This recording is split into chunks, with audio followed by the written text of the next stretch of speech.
Hello, everyone, and welcome to George Ryan Video Games, a very timely and relevant podcast. We are now recording the month that would be for August in September, like really deep into September. Some would say over halfway through September. And only going to focus on September news. But you know what? That's the show we're doing here. I'm George Cruz. I'm here with Ryan, who is low on blood. Ryan Lance. Low on blood. I was in the hospital this morning. Yeah. They took away my blood. But I'm so committed to the bit that is this show that I had to do it. Right. If podcasters are bitsters, I would say we're pretty committed. There are way less committed bitsters, less committed jesters to the art form of hitting natural conversation. Yes. And that conversation is video games. Let me tell you about them. You know, they're not just Pac-Man anymore, Wow.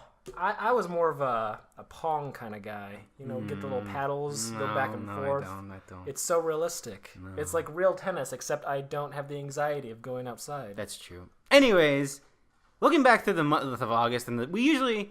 I'm getting ahead of myself. We usually talk about the news of the month prior and the games of the release the month prior and what we're looking forward to next month. Since we're late, and also looking back at what happened in August, not a lot happened in August, actually. There was some really bad racist stuff that happened in Charlottesville, and that somehow funneled into Discord doing stuff, and then a very popular person said the N-word on a live stream, but then Nintendo was like, Mario! And we all forgot about it. Racism solved, Mario. So the main thing we're going to be focusing on is the stuff from the last week, which is primarily Nintendo Direct, and Nintendo news that was accompanied with that, and then like one or two things that are significant just for August. because that's really all there was. There really that is. Was interesting. Right. And my point was, one of the big things from this Nintendo Direct, speaking about racism and Nazis, Wolfenstein and Doom is coming to Nintendo Switch, which is probably one of the least expected things, I think. Doom was custom built for the Switch.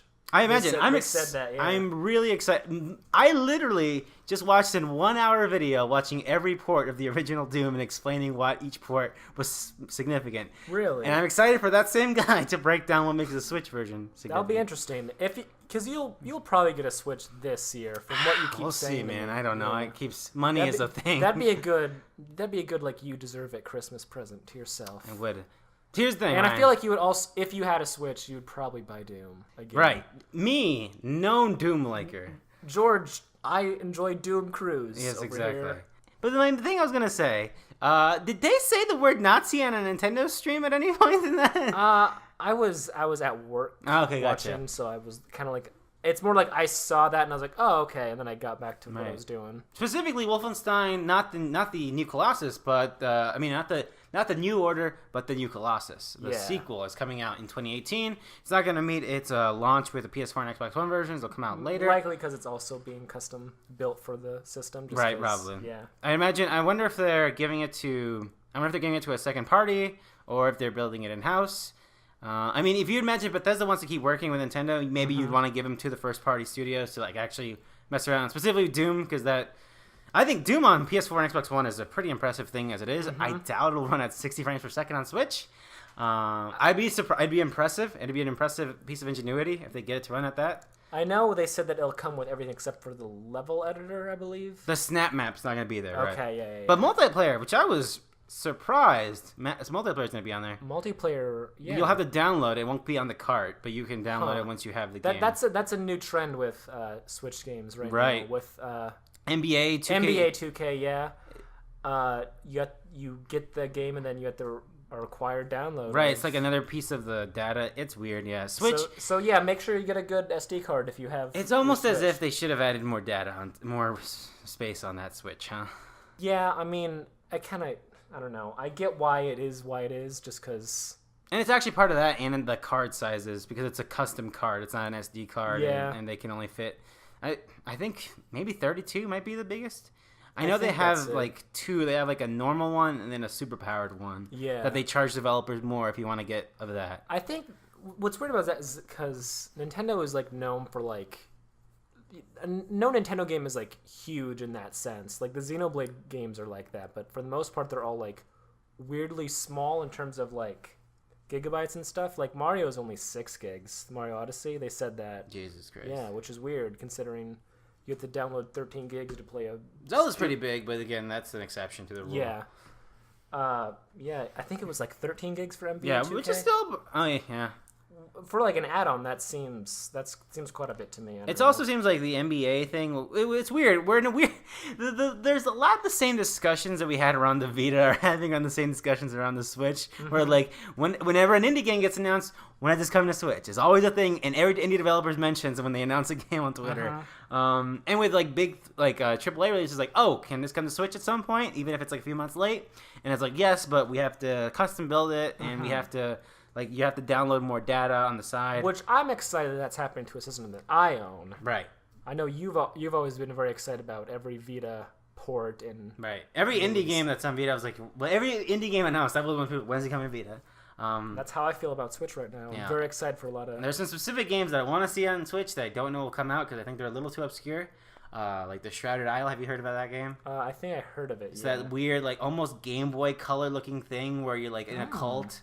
And you have to, like, manage a cult, kind of, and see. I'm all for that. But yeah, I really want to play that, and that seems like a nice portable, almost visual novel-esque game. Yeah. Anyways, more new 2DSs was also a sort of thing. They announced Pokeball and a Creamsicle Pikachu. There's the Creamsicle one that was, I think it's the one that's in Japan, that would seem like such a Japan color that I don't think we thought it was coming out here. And now it's coming out here. Oh, yeah, the orange one. That's what you mean by that. Yeah, and then there's the Pokeball looking. There's the Pokeball one, and there's a Pikachu one coming from Japan, yeah. The Pokeball one looks lame, I think. Yeah. It looks like a toy. It does, but, like, what are you going to do? It looks like a fake Pokédex. Who's going to really buy a 2DS in 2017? Let me tell you, there's a bunch of people on my timeline buying that new 3DS Samus version. Look, but that's a new 3DS, I guess. Oh, it is a 3DS. Yes. Oh, cool. It's a new 3DS, yes. Which I've heard, like, well, we'll talk about Metroid really quickly when it's coming out. September, even though it is September. Whatever. But yes, that is a new 3DS XL. Also, Xenoblade got a date. Yeah. I also spent a lot of time on Xenoblade, and I think a lot of people were like, yawn. Well, I feel like... They have to talk about it. They do need to talk about it just because it is weird. And it's a big game, technically. It is a very big game. It's niche, but it's a big game. I know... It's so weird. This whole Xenoblade thing is so weird because that wasn't going to come out in America until they had that huge, like, fan thing. Do you remember that at all? I don't. The Chronicles you're talking about? Yeah, Xenoblade Chronicles, The Last Story, and I cannot remember the third one. Some Pandora's Tower? Pandora's Tower, yeah. Yes. Those three games, they were very... This was all in the Wii era. They were all exclusive to Japan, and people were like, why are these games not coming to America? And there was a huge... cry for like, let's get these games in America, and eventually they all did come to America. Xenoblade Chronicles had a very exclusive run at GameStop exclusively, and it sold out very quickly, and it got very expensive, and it became a very like niche thing. Like, oh, you have this game that's worth $100. And then they reprinted it on 3DS. Then it came to 3DS, and now you can get it on the Wii U and digital console. Yeah, that's very easy. And then Xenoblade Chronicles X was. It was a good enough success as it could be on the Wii U. Right, yeah. It was also a December release, just like this one as well. Yeah. And Xenoblade Chronicles is interesting because that seems like the sort of precursor to Breath of the Wild, because I know Monolith helped on the development of Legend of Zelda. So I still think there's an interesting story to be told there, because I really do feel like, at least the people like on Twitter that I follow who work on like 8.4, they're the people who translate a lot of Japanese games. They're like, yo, like, there's like, the people who worked on Monolith are like essential to Breath of the Wild and the way it's designed. Which makes sense because that game was a very big game on the Wii U. I still am fascinated by it. And also, Xenoblade Chronicles on Wii, I never played it, but I watched quite a bit of playthroughs of it, and it's very, almost obnoxiously big. It's one of those RPGs where it's like, I gotta do this too. That's a lot of side quests. It didn't look very hot on the new 3DS when they released it. Oh, people are not very into that.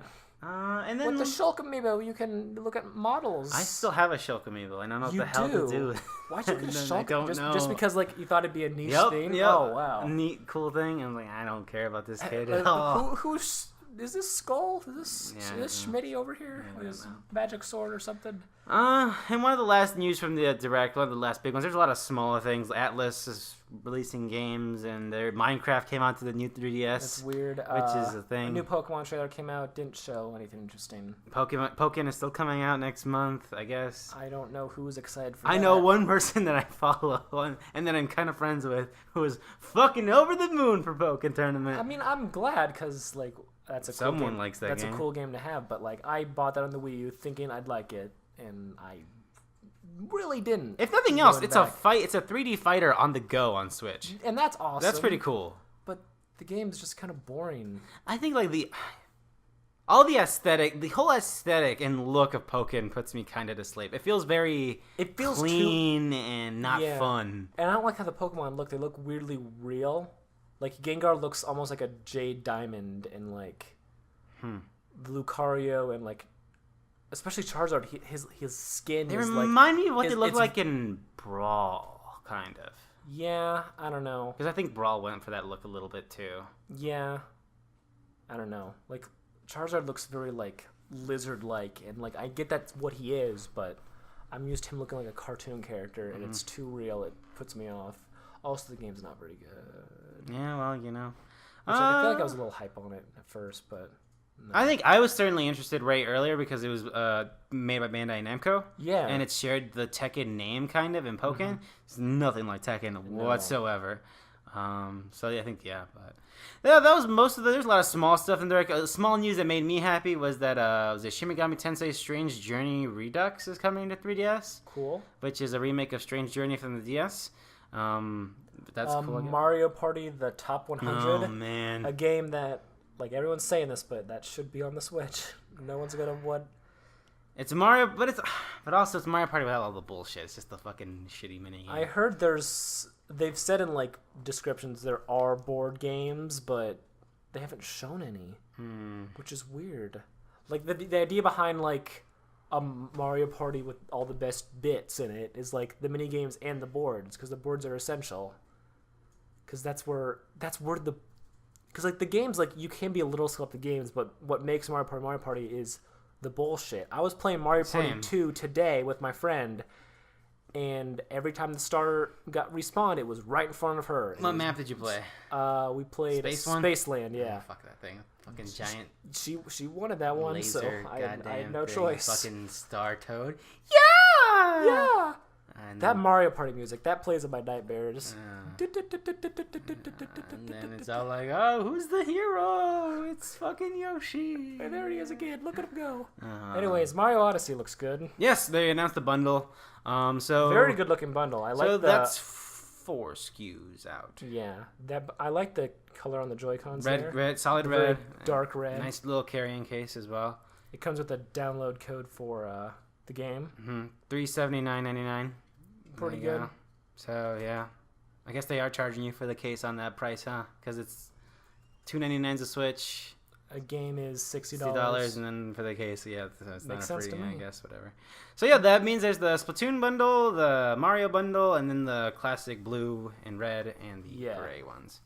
So yeah, and like I saw out of the podcast, I told Ryan that I walked into a Walmart and I found like 60 to 70 Switches in like all the cases. I was like, well, there you go, I guess. It's all over finally. Yeah. Bring on the SNES minis, SNES Classics. I got a pre-order for that. Did it get canceled? Like mine did? Because mine did. I know yours did. I'm very sorry. God damn it. Did I tell you how I got my pre-order for mine? No. I was sick.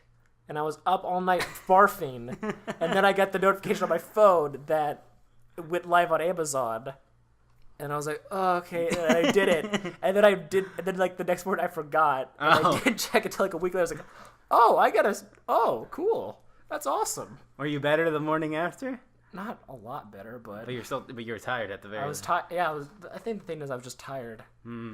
So yeah, I guess I'm glad I was sick. Okay, yeah. Anyways, I've heard a lot of stories like that. People just couldn't sleep and were just fucking. And then like their phone is like, oh my god, yes. Yeah. Actually, we're not going to jump into that news. Let's jump into now. Speaking of SNES Classics, Nintendo put out a press release saying that they are no longer making it a limited item for the year. Yeah, it's going to keep going until I guess 2018. 2018, and then the NES Classic It's getting is a going to reprint. come back in the summer of 18, which is cool. I might be able to pick one of those up because I really love But Mario will you Bros. 3. care though now, Ryan? Now that it's a common thing, it's going to be. It seems. I'm not one of those guys who's like, oh, look at it, like, it's so rare. Like, there's very few things. You actually just want it? Yeah, I mean, like, it's cool. I guess. It's not that it's rare that makes it cool. It's like, oh, this is. No, but here's the thing. I got one, and I know. didn't want it. I gave it away. I know. I mean, to your brother, so it's Yeah, okay. that's true. That's true. It's not like you hold this out like, I would do anything for that NES Classic. It's like, here you go, sir. Yeah. Thank God I can do heroin and play Mario Bros. 2 now. It's like, okay, I'll pretend I didn't hear that last part. But yeah, I don't know if I think when I think about how much the SNES Classic costs, I'm like, do I really want it? It's $80. 2 controllers. It's true, but it's $80. Final Fantasy VI. Yeah, that's true. I do want to play Secret that of Mina. and Super Mario RPG. That's very good too, yeah. Never Whatever. finished that game. I don't know. I might get one. I don't know. Probably shouldn't. I should probably buy a Switch instead. I think a Switch will be better for you in the long run. I think so as well. Yeah. But yeah, that's the thing that's coming out. So I guess cool. You can buy. So I guess that kind of. I feel like a lot of people were guessing what was next, and it seems like what's next is like, oh, we're just gonna keep these in stock. I guess is what's next, so we can keep saying sales. Because I'm sure they are having discussions about N64 Classic, and I don't know if that's. I would not get that. Me either. First off, I do not want to use that controller ever again in my life. That controller is objectively terrible, and looking back at N64 games, not great. No. I'm not a fan of Ocarina of Time. I've made that very clear. I do love Mario 64, but I know that's just nostalgia playing at me. And other than that, like, what is there? Ryan, What is there on the N64 that's really... Doom 64 is really good. That's like the best game on that platform. Would that be on an N64 Classic? It wouldn't, but it's also like it runs at a solid frame rate and it looks good. It's a miracle for the platform. Fucking Space Station, so like Mario Party 2 and 3 and 1. Yeah, but like that's true, but that's something that I would want. No, yeah, totally. I'm not defending that I say I want one. And plus, like, you're playing that on that controller again, and then you'll have the whole scandal with the controller busting kids' hands open again. Do you want that? Maybe. Do you want to play Mega Man 64 again? Oh, yeah. There's a lot of people who actually do want to play Mega Man Legends again. Oh, jeez. But yeah, I don't know. Part of me would be... You would imagine they would have... I would much prefer, like, a Game Boy Classic. I would love that so much. I don't like the Game Boy. I like the Game Boy Advance. That's good. I like the DS as well. I like the DS a lot. DS is very good. You would imagine that they would have to go through more work to get those games to run the way they used to run. That's true. Right? Because if you make just a Raspberry Pi, like that thing will try and run them at 60 frames per second. And they'll be like, whoa, Golden. Well, I don't know if it would... I'm interested because you imagine those games... I feel like people would not like GoldenEye. At 60 frames per second. You know? When it originally ran at literally 10 frames per second on split screen. Ryan. Yep. There was an Indies event earlier this month. Yeah, it was surprisingly good. And it seems like... It showed off a lot of cool stuff. Kentucky Route Zero's coming out. Official trailer for Super Meat Boy Forever. So is that a sequel? Yes, it is the official sequel. It has an Endless Runner style, which people are complaining about, and I don't get it. Oh, it's Endless Runner style. Yeah, Endless Runner style. Huh. People are like, why can't it be like normal Meat Boy? And that game came out. It's called The End Is Nigh. It's a spiritual successor. Right, which is also coming to Switch, or is it already out on Switch? It's coming to Switch soon. Yeah, I will pick that up as soon as physically possible. Nicole's just putting that out. Yeah. So that's probably going to be a really cool physical edition. I'm so excited for that.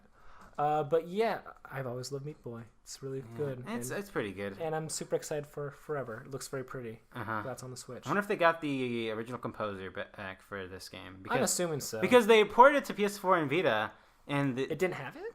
Didn't have the composer music? No, Derry Baranowski didn't want... He said he didn't want to use a soundtrack. Interesting. So I don't know if it was that. I don't know if he was like, hey, I know this is like significant. This is what it's worth. And they're like, we can't do that. Well, you have to respect the decision that I can't. Yeah, we can't make you. So I was like, all right, well, okay, we'll go get someone else to make the music. So the Vita version, I don't know. I didn't. Did you play the Vita version? I did, and I was like, I don't know if it was because Super Meat Boy came out at a time and a place where there wasn't a lot of those games, and then after like a bunch of those, there's a bunch of indie games that are like super hard and about platforming. Yeah, it really started that Like it's good, and I like good, it, but yeah. I didn't love it as much as everyone else did. I think. I get that. I'm very excited. I just like the concept of it being endless runner. I feel like there's more you can do in terms of like perfecting the controls of it with it being like on a path that you're supposed to follow. Also, in that direct, it showed more Wargroove. That looks awesome. Is that the Advance Wars looking? That's the Advance Wars one. The Harmonix game. Beat Sports is coming. Super Beat Sports. Which was originally on the Apple TV, and just kind of no one plays video games on Apple TV, No, so they it just do kind of not. died there.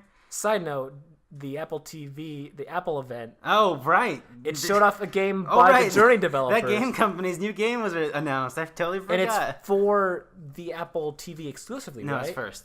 Okay, First on. I was coming super later. worried. Their plan is to have all platforms work together. Thank God. So, yeah. Anyway, Super Beat Sports looks awesome. Anything else from that? Kentucky Route Zero for me, only because that's a game that game developers always talk about. It was an episodic game, not consistently episodic. Like, it took like a year for the next episode. But that's a game, a bunch of developers, like people who worked on Night in the Woods, people who worked on like Towerfall and like Gone Home and Firewatch, like all these, the biggest indie developers are like, this game is phenomenal. And like people aren't playing because some people are like, I'll wait till the whole game's out. And like I'm telling you now, like there are games that have come out when this started, like that like since it came out were in development and the game's not over yet, that have been influenced by this game. But now Annapurna is releasing it TV edition. It's coming to Switch. Oh, the TV edition game. Okay, I remember this now. Yeah, it's coming out to Switch, PS4, Xbox One. So it doesn't seem like it's coming out, but it doesn't seem like it's coming out first, but it's coming out day and date with the full release. So that's pretty cool. I'm trying to see here what else we got. There was Morphe's Law. I don't know if that game did anything for you. Oh no. I think it looks bad actually. They actually showed that in the presentation in Nintendo Direct too, and it's like I get why they're pushing it because it's another shooter, yeah. But it looks bad. It looks weird. Like it's trying to be a Splatoon like interesting take on the platform, but it's just the point is you get people to be real tall. Oh jeez, look at that. I don't like it. Battle Chef Brigade, that looked actually pretty cool. Yono and the Celestial Elephants. I think that game doesn't look good, but it had a small elephant though, and there was god elephants, and I don't know. Dandara looks awesome. But let's see here. Sausage Sports Club, Runner 3, and which we already knew, and SteamWorld Dig 2. Which was shown off a bit more, But the big reveal, I guess. Right, and I guess it's an indie game because technically Grasshopper is indie, is No More Heroes, Travis Strikes Back. Travis Strikes Again. It's called Travis Strikes Again, No More Heroes. It's weird. So it's not No More Heroes 3 technically, and we're not really sure what kind of a game it is, but the trailer shows Travis playing Hotline Miami, and then one weird dude comes in and busts his shit, and Travis probably says a smart one-liner or something. Like, look who's in the kitchen now. Yeah. And then Wario64 is all like, my game is finally out. So yeah, No More Heroes. Ryan, what's your relationship with No More Heroes? I did not like the first one. Really? Yeah, I bought it because that was one of those games that everyone was like, "This is the Wii game." Yeah, because when it's hardcore. Towards the end of the Wii's lifespan, when like I was pretty much just waiting for Skyward Sword, I was like, I'm gonna look back at the old stuff. So I played like No More Heroes. Dead Space Extraction? I did not play that one. one. Red Steel 2? No. Zack and Wiki? No, I didn't play that one either. I'm trying to think of what other obscure Wii titles there were. Wii bangers. I can't think of any. No, I just remember No More Heroes was one of them. The Blob, not a good game. And like I just couldn't get into it. Really? It looked kind of ugly. What? I like the style a lot. Yeah, I don't know. It looked very faded to me. Sure. And then the combat was like very it's very hack and slash and and it was also this is a pre Wii Motion Plus sort of world. Yeah, so and also like the humor didn't do anything for me. That's the number one thing I was thinking about. Like I never beat it, so raunchy humor I'm fine with. It's not my favorite thing in the world, but like jacking off just to charge up your sword. Like you could jack off to recharge your sword. Remember how this was the joke when the thing first came out? And it's like, okay. To be fair, there was a Mario Party mini game. We had to shake a bottle, and then it just exploded. Yeah. To be fair. And then the prompt to show you this is how you do it was Mario doing that just motion. Jerking off. Pretty great. That's a People say that game is pretty fun. Okay. Mario Party 8. I like that game a Fucking lot. dumb Koopas. I hope that comes back Is that in. the party one? No, that's not the party one. That's the one with the fucking jester-looking guy. Yeah. Ho ho! Ho ho! That Yeah. fucking guy. Fuck that guy. But yeah, my experience with No More Heroes was... You played on the PS... No, so I played the demo on right? PS3, but Okay. so I always wanted to play it because it looked... Being a dumb teenager, I was like, "Oh, this game looks fucking I cool. love jacking Oh, off it's the games, cool." right? Yeah. He's all like looking at her boobs, and she's all like, "Fuck you." And it's fucking He's like, but I love boobs. Yeah, and she's he like, collects- well, that's fine, I actually. collect anime figures. But no, I came to a friend's house, and I recommended it to him because It seemed like his thing. It's weird. There was a certain point, so this person, they had game consoles, but they didn't know what to play. And so I was the person who recommended the games to them. You've always been that guy, really. I guess so. But anyway, so yeah, I recommend No More Heroes, and he fucking loved it, and his grandpa actually, like, super got into it. Like, Huh. it was interesting. But yeah, and so when I visited him, I saw him for the last level, which is with a boss called Bad Girl, and that's my impression of the game, and it was fucking sick. Like the music, the art style, the way that character was made. But that's it. And the rest of it, I've seen what you do in between that game is like you run around and like do chores, and the like hub world looks mini games. Yeah, and the hub world looks kind of empty. That's what really got, because like the battle stuff, that was fine, but like the journey to get there was annoying, and then in the end the battles, they just felt empty to me. Right, because it was just hacking and slashing. Yeah. But I will say that I'm glad I'm getting No More Heroes. I'm glad it's coming back because it's very, it's its own unique thing. Yeah, and also, and the people doing it are very passionate about it, and that's awesome. Yeah, but that's like a thing. I don't know. Suda is weird, man. Like, yeah, he is. Like, he made No More Killer Heroes. 7 was good. Killer 7 was really cool. No More Heroes was cool. Lollipop Chainsaw, not so cool. Actually, I replayed Lollipop Chainsaw. I was like, I still kind of like this game. It's okay. Yeah. Killer is Dead is he didn't work on Let It Die, but it was the same studio, but he didn't direct it. So I don't know. I guess like Suda51, he's an awesome person. This is a more like this game. Travis Strikes Again is it seems like a different take on it, just because it's him traveling through different like video games. I guess, is that officially what it is? Yeah, okay. He's traveling through different video games, and I know one of them is a Shovel Knight inspired theme. Okay, and Hotline Miami is in the trailer. I don't know what that means. And that's in it too. Yeah. Okay. So I don't know what like. Is this?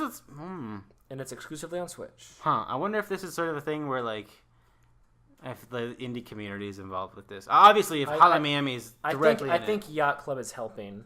Okay, that'd be kind of interesting then. Yeah. But yeah, I think that was the biggest bomb from that Indies event, and I think that's really the biggest news. But let me tell you about this little wolf god. Oh my god, yes, I love Amaterasu. Amaterasu. Okami. Okami It's coming to HD. PS4 and Xbox One, and it's weird. 4K, baby. Yeah, it's weird to call it HD. I was like, well, I guess 4K. Okami 4K doesn't really do anything for anyone. That's true. But yes, Okami's coming to PS4 and Xbox One. So Not Switch excited. though. Yeah, that's annoying. Which is weird. I would so play Capcom's that. just fucking being annoying. I would about so Switch play ports. that game again on Switch because I genuinely love that game a lot. Hey, a lot of people tell me it's like one of the best games of the last like 20 years. So. It definitely is, and it works. One of the best Zelda games. People tell me it works so well on the Wii, and it's so beautiful. It's so beautiful, and it's a little puppy. Uh-huh. You can get a skin that makes him all fat. And there's it's a adorable. grasshopper.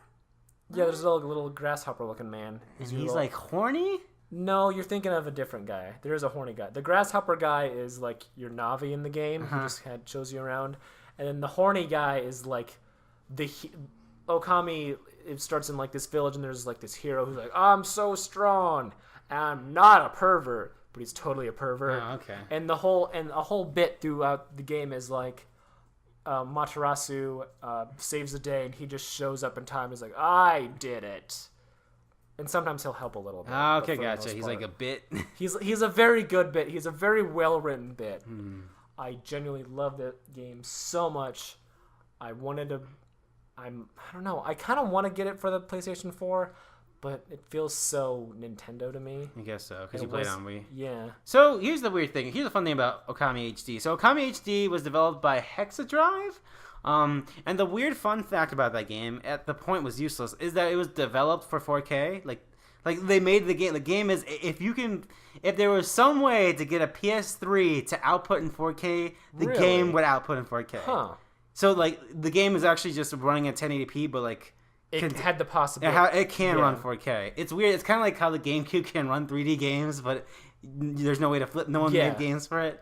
But I'm assuming this is a brand new port. Either that or they got the same studio to come back and I'd assume so, finish the job, push 60. I would love 60. I think the game runs a little slow for me in 30. I don't know. I don't like playing Okami. I love it. It's so cute and so much fun. Coming in December. Yep. Probably $20, I assume. Yeah, I believe they said that. It's weird that it's not coming to Switch, mostly because Capcom's being kind of annoying with their Switch support. It is. I don't like it. I mean, they're putting Resident Evil Revelations 1 and 2 on there. Yeah. Resident Evil Revelations has now been on the 3DS, the Wii U, the PS3, the 360, the PS4, the Xbox One, the PS Vita, and now the Switch. Yeah. What the fuck? I mean, people love those games. Sure. Resident Evil Revelations 1 was a neat thing on the... Like, look at this, the 3DS game. It looks really pretty. And yeah. Revelations 2. I kind of liked that game. I remember I rented it. And I thought it was the first game I got for my 3DS, and I was like, this is all right, I guess. This is all right. It's stupid. Anyways, Okami is a masterpiece in my personal opinion, and if you haven't played it, you should play it. It's very good. Wonder if they'll ever do anything with Okami then. That feels very tied to the platform. Yeah, I'd love it if they were able to do some actual work though. If they did actual work and bring it out there, and I know Platinum Games guy, I can't remember his name. Hideki Kamiya? Yes, he has talked about an official like Okami 2 or 3. That's what people keep telling me. I don't know. He said that in an interview somewhere that he had ideas for Okami 2 and Bayonetta 3, but he just needs time to work on them. And Platinum's been fucking keep teasing things for Switch. That's true. So something tells me they're working on something, but I don't know. It better be. So now that Scalebound is closed, I hope he works on Okami 2. And thankfully, Nier Automata was a success. Yes. So that's keeping their studio afloat. Anyways, that's all the news. Hideki Kamiya. He's a person. He's a good guy. I don't know. Just don't annoy him on Twitter. Yeah. Unless you're a cute girl, and you send him cute selfies, he'll really like you. Okay. That's the thing about Kamiya. I don't know. That's the thing about men. I guess, but Kamiya's really straightforward. Never mind. Anyways, let me tell you about burning your dread and dancing. What? Persona, baby! Oh, jeez. That's a reference to the video game Persona 3, where you shoot yourself in the head. Oh, yeah, I remember that. Anyways, there was a Atlas sort of, Persona news update sort of video thing that came out. And they made some announcements. They had a concert, which they played some Persona music as one would. That's cool. And they announced that there's going to be more Persona Dancing All Night spin-offs. Woohoo! Yeah. Persona 5 and Persona 3, I think it's Dancing Moon Night. And Dancing Star Night. Dancing Star Night. And Dancing Moon is 3. Yes. And 5 is Star. Yes. They're coming to PS Vita and PS4. And they teased a promotional image for Persona Q2. And what it was the sort of chibi or weird fun version of the Take Your Heart Phantom Thieves logo. So we assume it's going to be focusing on them. Yes. Probably a continuation of 5. I need to finish 5, man. Yeah, you fucking do. Jesus fucking Christ. I got school now. And that's true. Yeah, and I have all this blood out of my system. How true. How am I going to play this now? That's true. The dancing games, I didn't like Persona 4 Dancing All Night. Not particularly because they had a fucking story mode. It sucked terribly. It was bad fan fiction. But I think I heard that this doesn't have story mode, actually. Cool. I love the music in Persona 5, so that'd be very fun. I haven't played Persona 3, but I think the music in Persona 3 is fucking banging. I've heard Persona 3 music before. It's very good. Yeah. It's very good. And Persona Q2 on the 3DS. That game, Q1 did not look good. It looked pretty ugly, if I remember correctly. I don't remember that. It looked really fucking ugly. I was very tempted to pick it up, and I was like, I actually don't know these games, so how much? And I was tempted to pick it up too. And I never did. You would have had to buy a new 3DS. I would, and they released that Persona Q specific 3DS. Oh, remember? yeah. I remember that now. Remember when the 3DS XL came out in America, and everyone's complained that we weren't getting the fun colors, and now we're just fucking inundated with a bunch of 3DS iterations. Jesus. Look, man, I'm fine with that. I guess. I don't know. You can't get the small one anymore. I mean, Do people really want the small one? I want the small one. You could get it refurbished on the Yeah, I know. I saw. There's a store here that has one of the refurbished ones, but oh, cool. Anyways, that's all the news we got. Again, Perfect. Really slim. We're gonna come right back and we're gonna talk about the games of August, which feel like a fucking eternity ago. Exactly. So yeah, we'll be right back after this break.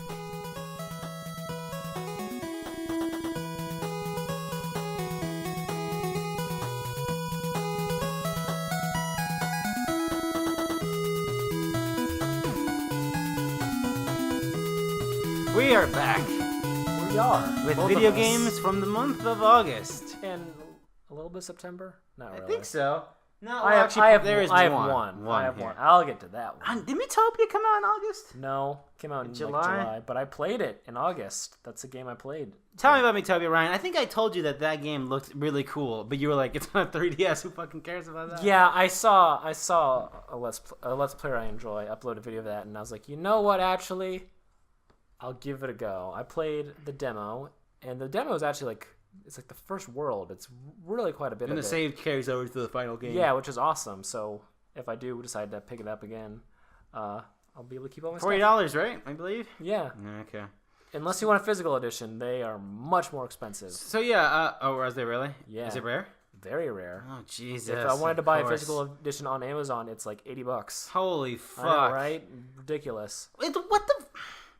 It just So came what- out too. Yeah. It's weird. So it's like Nintendo is all like, listen, we're gonna keep making 3DS games because people have 3DSs, but also we also understand that none of you are gonna buy it. Yeah. Like, fucking what? Why? Okay, whatever. Whatever. I wonder how hard it's gonna be to find Metroid. I couldn't find it in any stores I went to, but anyways, Really? yeah, Miitopia. Miitopia. It's sort of like if they made a full-fledged game out of Find Me, kind of, right? Sort of. Kinda. It's like a weird like D&D-esque fantasy world where it's like the bit of the game is all the characters are like your Miis or like some gag. Like you can put in a Mario Mii or Soldier 77, 76 Mii or whatever you care about. And like the game really is as fun as you make it. Like I played as myself and I had some of my friends be my party members. I had a few gag people be characters. I made our friend Greg God in that game. That was pretty hilarious. I was going to make... I haven't gotten to the point in that game where I meet like the king and the princess. Mm-hmm. And I was going to make one of you and your significant other. One of them. Okay. I can't remember which one. So you like this game? It's sort of like It's a very basic Right. RPG sense where you really only control the character that you are. So I can only control my actions while my teammates, who are my friends that I've added to the game, just do whatever they want. in so a it's Tomodachi Life sort of thing. Kinda, Yeah, and there's Tomodachi Life conversations where, like, as they're walking through the fields, they're like, "I'm hungry. I want to play a game of rock paper scissors." Like very like simple, like cutesy stuff that's occasionally actually funny. And then like in conversation when you go to like hotels or inns, as they're called in the game, to like rest up and buy stuff, they also talk and they grow bonds with each other, and the bonds help them out in battle. Yeah. You can purchase new equipment that's all hilarious, like a chef outfit made of newspapers, or a warrior outfit that's actually a duck costume. Hilarious, George. Hilarious. So how is the combat in the systems? Is it pretty simple? Is it engaging? It's very simple. Okay. It's like Final Fantasy for grade schoolers. Okay. Which, like, obviously I feel like most RPG fans want something with more depth than that, but I mean it's a simple game. Mm-hmm.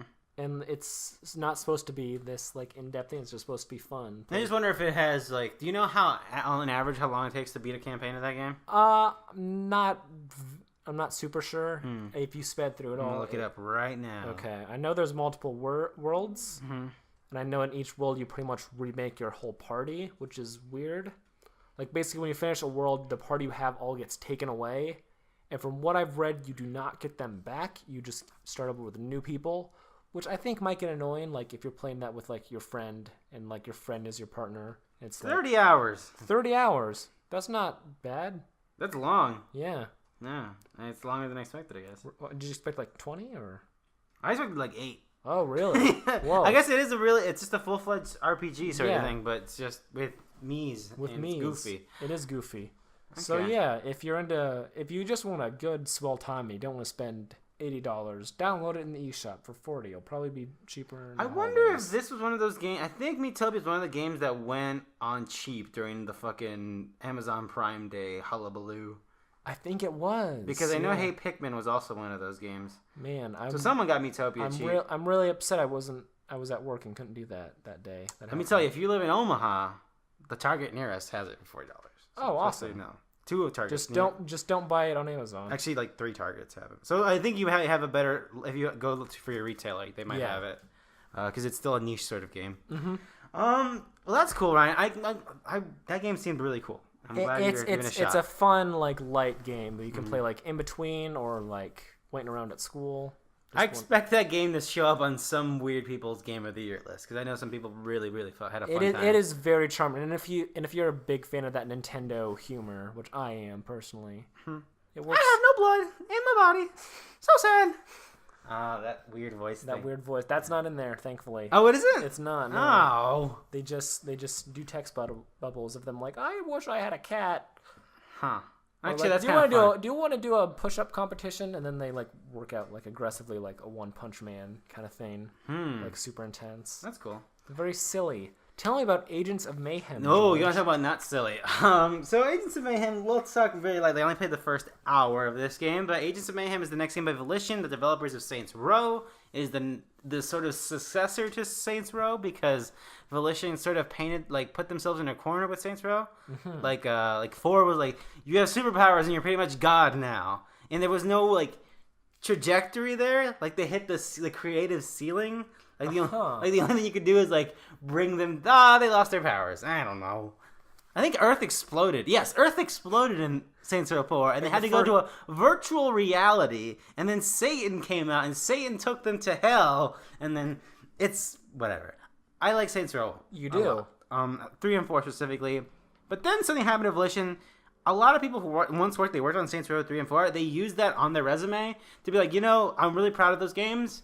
I want to go do something else now. Yeah. And so the team at Deep Silver sort of disbanded, and they made this new thing called Agents of Mayhem, and it's got a lot of Saints Row blood in it. In fact, it takes place in the same universe. I think it takes place in a world created after they blew up Earth. So it's a spiritual new successor. Earth. Yes, and some characters from Saints Row are in it, and it's very purple.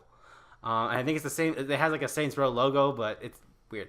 Anyways, it's not officially Saints Row, but if you know, you know.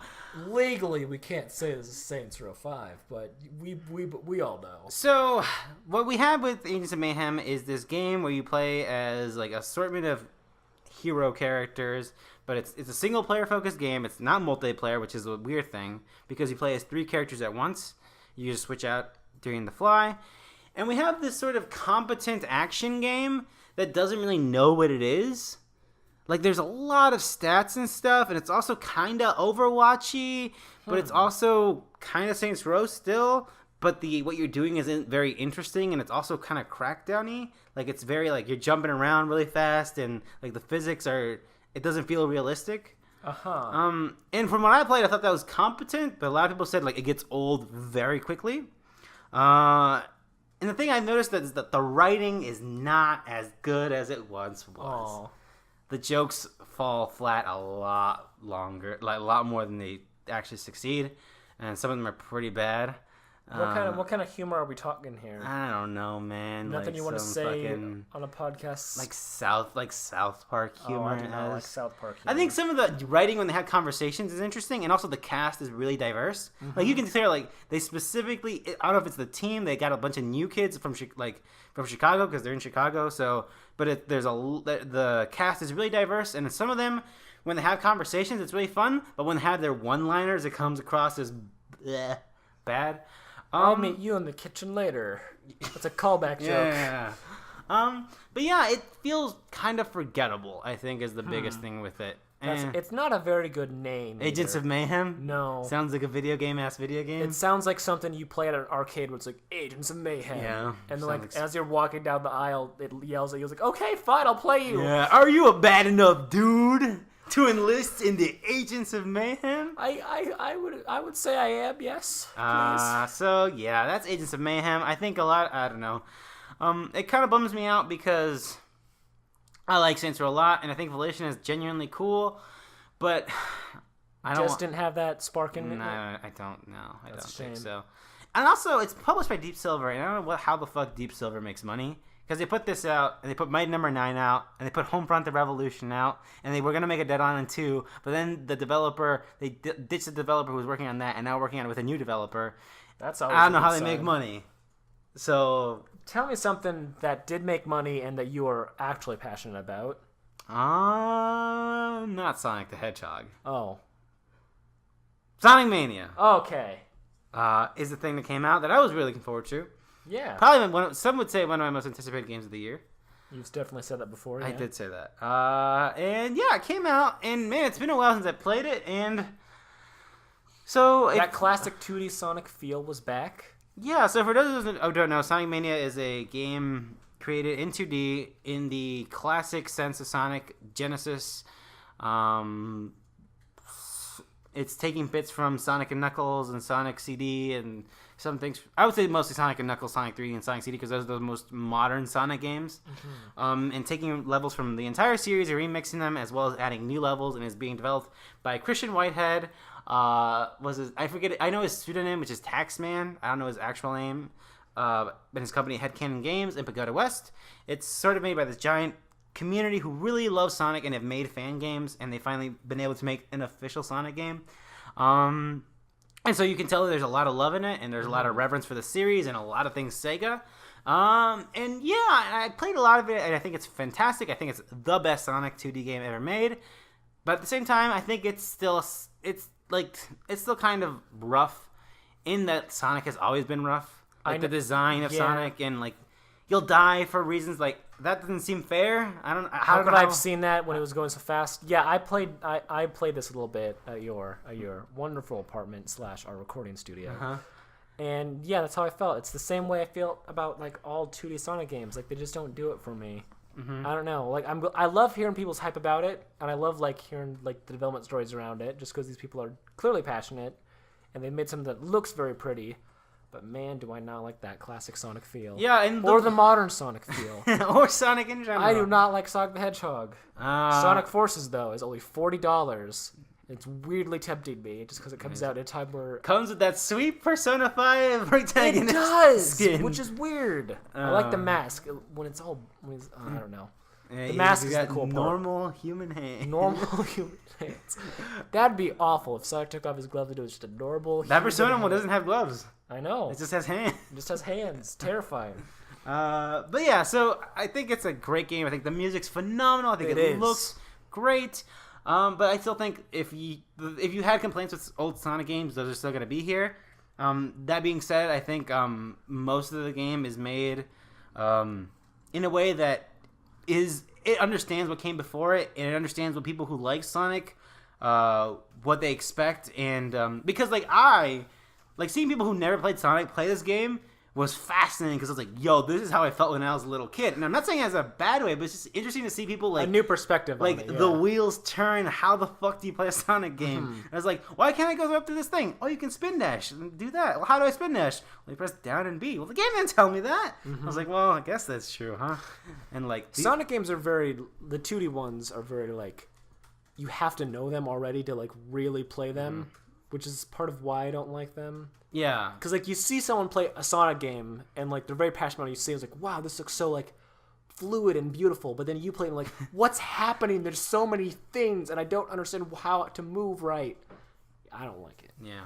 And I really like Sonic Mania. It's probably one of my favorite games of the year, but I don't love it as much as I thought I would. Because I can see, like, it's a great game, but I can see the flaws. And I think the last level is very frustrating.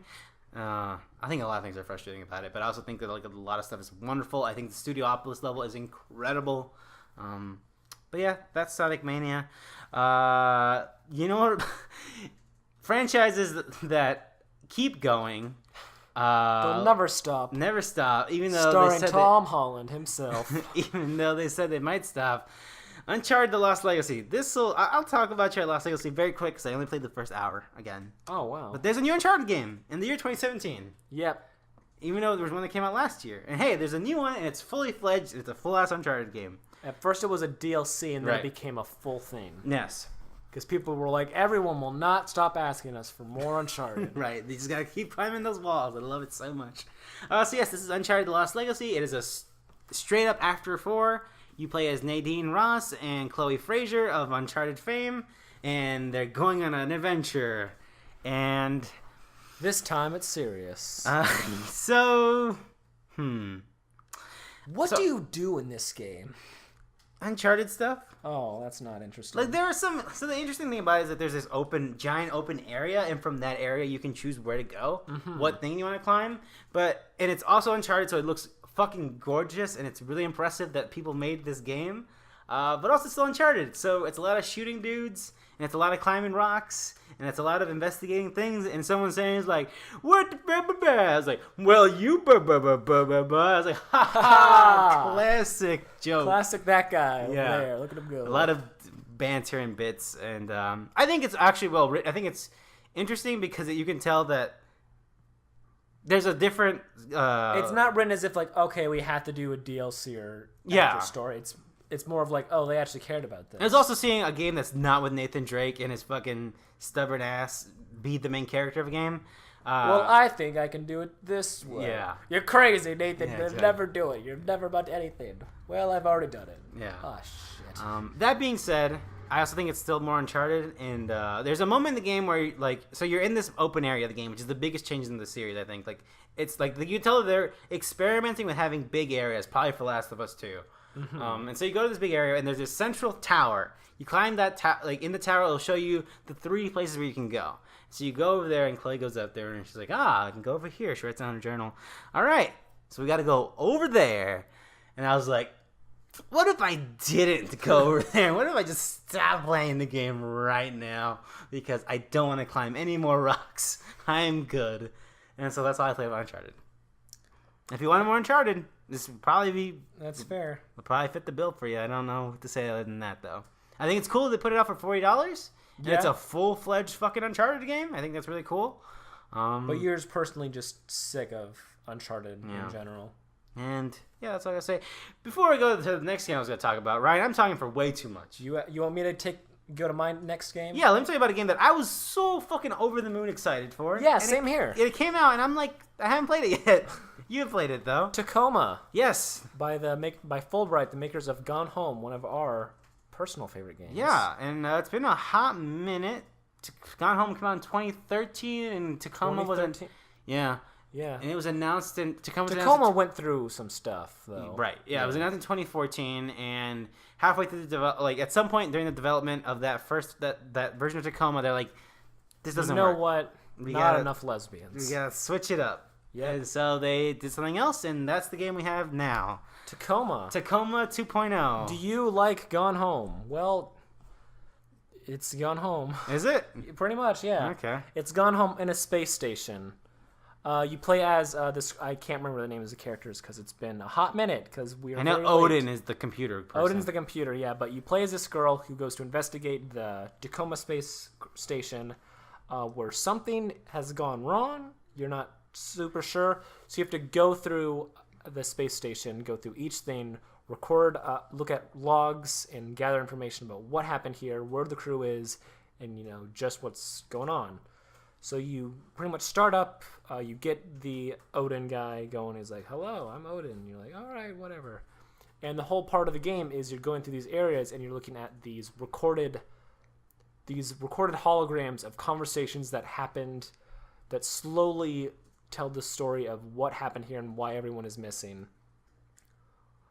There's 6 people on there, and you're basically going through all their stories. And it's an interesting, twist on that Gone Home style where you go into a room and you read a diary entry and then you hear the voiceover and then, okay, you move on to the next room. But instead, you're able to rewind and go around and listen to these stories and interact with them in interesting ways, in a way that's like, you're in this room, you're in a big room, and there's people around you, and you can pause them, and you can walk up to that conversation, listen to that, and then rewind and go over to the other side of the room and listen to that conversation. And you can listen to conversations from every different angle, and it's super awesome, interesting. First going in, it's really confusing because, like, who are these people? They all have their unique color schemes. That's how you identify them. But, like, when I first went into my first room, I was like, there's a lot of people here, and there's a lot going on. It's a lot going in at first, but as you get into it, it's like, okay, this is this person, that's that person. These are their stories, and of course, you can always go back and re-listen to stuff. It's very simple. I don't believe in Gone Home you could do that, could you? No, you just like, here's a diary, and that's it. And you hear the voice. You can listen to it again in the menu, but you can't. Oh rewind yeah, it I forgot about that. You can play those tapes again. Those tapes are very good. Mm-hmm. It's very good, Bratmobile. Yeah, and you just go through, hear the story. My one main complaint about it, which I believe I've heard other people here say this. It's linear. It's more linear than Gone Home. I've heard it's weirdly linear because basically the station is set up in, like, it's this cylinder thing, and then these three, like, outposts that scoot you to the next, like, major area, like the biomedical area, the engineering room, the gym area, just everything. You kind of go down the hall. Okay, go down this door. All right, go back out. Go forward, go down this door, go back out, go down, go down this door, go back out. And also going through the doors to the other area is like this long loading screen of you just like going down this chute. And like I get that it's very spaced, that's what it is like on stations, but it's like it's kind of slow and kind of weird that it's taking so long to get there. And Gone Home, you just kind of went to rooms. I don't know. So I did enjoy it a lot. The story is awesome. So is that interesting though? Like the fact that you can rewind and interact? Yes, that's the whole point of okay. That's like the central mechanic of the game, and it's so cool to like look back and like look at these things from different angles and hear people and get to know them in a weird way. And you have these characters and they're all like developed really well. Gone Home is just about the story of Sam and Lonnie, but there's multiple stories and everyone has their own unique interactions with each other, and there's some love stories and there's some sad stuff. It's very good. I really liked the lesbian couple that was on the ship. They were super funny and awesome. Everyone else had their fun things, but also a very diverse cast too, I think. I figured. Yeah, that seems like their style. And yeah, if you enjoy Gone Home and like space, I would. So my question is, is it a little tired? Because it kind of sounds like you go to the space station, big company, some person at the top is like this weird capitalist motherfucker, and like things are going on in the background that like these people are just pawns. Is that a sort of thing of the story? A little bit. Okay. Which like is a shame, but what really gets me into it is like the characters, obviously, because that's what Tacoma does best, is they write these characters. So even if parts of it seem generic, it's like, okay, you're invested because of this reason, because this character has a heart murmur, and if they go into cryogenic sleep, they might not make it out. Okay. So it's like, okay, that sucks. That really fucking sucks for them. I hope they don't have to do that. And yeah, it's just interesting. And also things, maybe they go right, maybe they go wrong. Okay. Who knows? How long is it? I beat it in like 3 hours. Okay. I just need to get to that. And also added all the fun what I liked about Gone Home, my second time going through it, is it does achievements right where they're funny. And like you read like what it is and like, I think I know what's going on here. And they do it and it's just a fun thing. It doesn't like progress anything. It's just fun. Like, in Gone Home, the cat song, there's something like that in Tacoma, and it is incredible. All right. Okay. There's fun Easter eggs, there is a fun cat Easter eggs. Look for the cats, George. Look for the cats. Okay, gotcha. There's cats. All right. It's awesome. I should play that game. Tacoma's very good. Yeah, I don't know. It's hard to recommend games like Tacoma because they're very divisive with people. I guess. I don't get it because I love that shit. Mm-hmm. Like, why? I don't get it. Also, I don't know. Maybe it's sort of the thing. Like people, like a lot of people say, like, oh, those games are kind of all the same now, and so a lot of people are afraid to waste their time with one. And also, I think when you explain Tacoma, it sounds kind of the same, other than the interactive stuff, which really sells it. Mm-hmm. But yeah, I don't know. Yeah, Tacoma, I gotta play that. I have Everybody's Golf here as the next game we're gonna talk about, and I hadn't even played Everybody's Golf. I just bought it. Yeah. So I will tell you what I know about Everybody's Golf from what I've seen of it. It looks low budget, but it seems like they were really excited to make a golf game. It has an Owl City song. Okay. And it's about everybody's golf and and it's all cute and it's all fun. It looks like golf. It has a weird character creator, right? Yes, it has a buck fucking wild character creator. Okay, that's what I saw from it. And that's all I got about Everybody's Golf. Ryan, tell me about Mario Rabbids Kingdom Battle. Mario plus Rabbids Kingdom Battle. It's real. It's here. It's real. I didn't even ask if you actually played a lot of it. I have almost beat the third world. I've been, Okay, that's farther than most people I know because they didn't get past the second world. Really? Okay. Because they thought it was boring. But really? Yeah.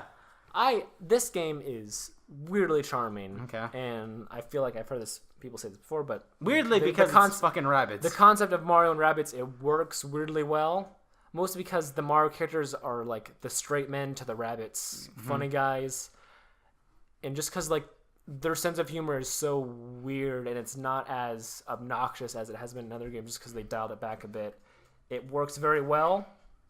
The combat is super fun. It's a very interesting take on that. I've heard it's like XCOM. It's like XCOM, yes. I've never played XCOM, so I have no idea what that even means. You hide behind cover. Tell people to make a command, and then you strategic. It's like chess, kind of. Mm-hmm. In which it's they fucking bounce off the fucking thing. They bounce off each other. They have percentage rates of how if a shot's gonna hit. Or whatever. It feels I love that. It's very fun. The game's also really beautiful. Yeah, it looks like a Nintendo made soundtrack game. by Grant Kirkhope is fantastic. The mid boss of level 1 especially was like that's so good and very of him too. There's a Roomba. It says the damn word. I heard it. Yeah, he actually curses quite a bit. He censors himself. Oh, he's got like the Qbert fucking like weird. Yeah. Okay, like hashtag Q question mark exclamation thing. He does the thing where like one of the bits in the game, we're all about bits on this podcast, is Toad and Toadette keep like losing each other and you have to like help them find each other. And at one point in World 3, he straight up is like, how... Toadette's like, I lost Toad again. And he's like, are you fucking serious? But it bleeps out, fuck, obviously. Mm-hmm. But like, that is a good bit there. I like that. Huh. So yeah, writing's good. Combat is super fun. Mm-hmm. I've heard the World 3 main boss is insane and also another like good soundtrack from Grant Kirkhope because it's musical based, which I'm very excited to experience. I'm almost there. I'm at part 8 of that and I need to finish that. My main question is how is the difficulty curve? Because does it get challenging quickly? Because that was because a lot of people are like, well, it looks like XCOM, but it looks like XCOM for babies. So, like, does that difficulty get there? I think in the first world, it's very much about introducing you to all these mechanics, and it has a very good progression there. And the game really is as difficult as, like, you make it, because each character has their own, like, stats and their own unique ways to fight the rabbits. And certain maps have certain enemies where some characters are not as good as others, and if you don't have the right team, you will lose. Or if you're like me, for Mario games, you want to get a perfect on every match, which means you have to do stuff without losing characters and accomplish the goal of that map in a certain amount of turns. Mm-hmm. So if I get like a good and not a perfect, I'm like, starting over, gotta do it right. That's just my perspective on it. And yeah, sometimes I'll be on a map for quite a while, or just trying to get that perfect percentage, just because that's how I am personally playing the game. And I've also heard that after you beat it officially, there are like challenge rooms. And there are actually challenges once you've beat World. You can go back and there are challenges. I haven't really touched that a lot just because I did one and it was difficult. It was like defeat all these enemies in 2 turns. Like, that sounds difficult. I do not want to do that right now. I want to get through the story and do that later. But yeah, it's super good and awesome. And I'm curious on the DLC that will be out later. Oh. Yeah, there's a season pass because it's Ubisoft and that's what they do. Huh. Well, it's interesting to see that this game turned out to be so good when in the beginning of the year the idea sounded ridiculous and bad. And then everyone said that Laura Kate Dale and Liam Robertson made up the game. Yeah, right. I can't believe Liam Robertson shipped this game to me. What a good bit he was doing there. This game's not real. It's a great game. I'd love to. I'm interested to see. And the developers I've seen through interviews, because that's like Sonic Mania, you can really tell that the people making this game are huge Mario fans, And Nintendo doesn't do that often, no. Ever. They shut down fan games left and right, so it's really awesome that they let these people create this unique Mario game that has a lot of heart. I wonder if I'll see any more titles coming from Ubisoft and Nintendo. I hope so. I hope they do more with it. I think they could do more with this franchise. Maybe. Or just something else. I don't know. Or just anything else. Yeah, that'd be awesome. I would like a baseball game, personally, but, you know. If they made a baseball game, that would be awesome. We need... Mario Sluggers? Is that Mario Sluggers with the baseball stuff. Okay. I'm personally a huge fan of Mario Golf. I love Mario Golf. It's so fucking good. And Mario Tennis is also good. Anyways, with that, I really want to play that game. That Mario thing. But I don't know. It's so good and charming. It's really good. Speaking of Switch, and speaking of September and being late, so with the Nintendo Direct, when they announced that Project Octopath is coming out in 2018 and gave another look at it, they put out the demo. From the people or the director of Bravely Default. Yes. Yes. They put a demo for Project Octopath Traveler, the game with its fancy 2D HD look where everything is two-dimensional, but it has this like HD filtering where everything looks 3D and real. And like, George, this demo is so freaking awesome. It looks so pretty. It looks ugly. It has to this me. bloom effect. Look, man, I've played a lot of 2D. I've played a lot of 2D games from like old school Pokemon stuff and a lot of old 2P RPGs, and I love that look. And this game nails it so much. The combat in it is like classic in like the good way, but also changes things up. It has this like boost mechanism where basically every turn you get like a little boost orb thing, and you can use up to 4 of them where you can like make your attacks super powerful. All enemies have these guards up, and you can break them with weapons that they're weak against. So this enemy's weak against spears. Hit them with the spear, so now the next turn you hit them, they'll do a lot more damage because their guard is low. And it's all simple, but like intricate and wonderful, and it looks so fucking pretty. I love it. This is officially my most hyped game of 2018, just because I'm so excited for it, and I hope it comes out sooner than later. I'm thinking maybe summer, because I feel like if they put a demo out, it has to be at least at a certain point. And also, it seems like it's a beta demo, like because there's a feedback form that came. Yeah, I filled it out. I had very little complaints about it. Okay. It was mostly positive. Let's see. Bravery 2nd came out last year, I believe. In here, I think. Yeah. I think it came out 2015 in Japan. So it's been a hot minute. It's been a hot minute. This will be another simultaneous release, they said. Okay. And also they have Lost Sphere coming out like the first week of January, right? That's the thing they announced. So yeah, I am super excited for this game. I think when I get Switch, I'll see once I actually play it. Yeah. But I don't like the look. You don't? I love this look. It looks like someone turned on a weird 3D effect on Unity. Like, I don't know. It was made in Unreal, actually. Oh, okay. Well, there you go. Look, man, I love this look. I'd love to see this look in... This is a look I'd love to see in a Pokemon game. Because I do not like the 3D Pokemon games look at all. It's really ugly, and the Pokemon look weird. And it's mostly because the Pokemon... Like, especially like the classic Pokemon, they don't look right as 3D models because they were designed as pixel sprites. If anyone doesn't know the way they designed Pokemon in Red and Blue and Green, they designed them on the cartridge. They didn't draw them out. They made the sprites and then later drew them out. That's how they made them. Because they wanted them to look... that was the look. They wanted them to look perfect on there. They didn't want any translation issues with the drawings to the actual sprite work again. So that's why Charizard looks like a fucking freak. Okay. Or Machamp looks the weirdest to me. I was playing Pokemon Sun a few weeks ago, and I was like, Machamp looks so wrong. But like, you look at his old sprite, and he's like, that looks awesome, actually. I don't know. Well, that's the games we played. There's other stuff I played in August/September. But we're holding back. Yeah. That's too many games. Yes. Let's play a game that you definitely have not played yet. Right, that's true. So with September coming around, we're starting to get into the deep zone. I think October is going to be fucking buck wild with video game releases.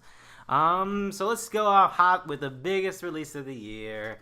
The game everyone's talking about. Everybody. The game I will keep cutting off, George.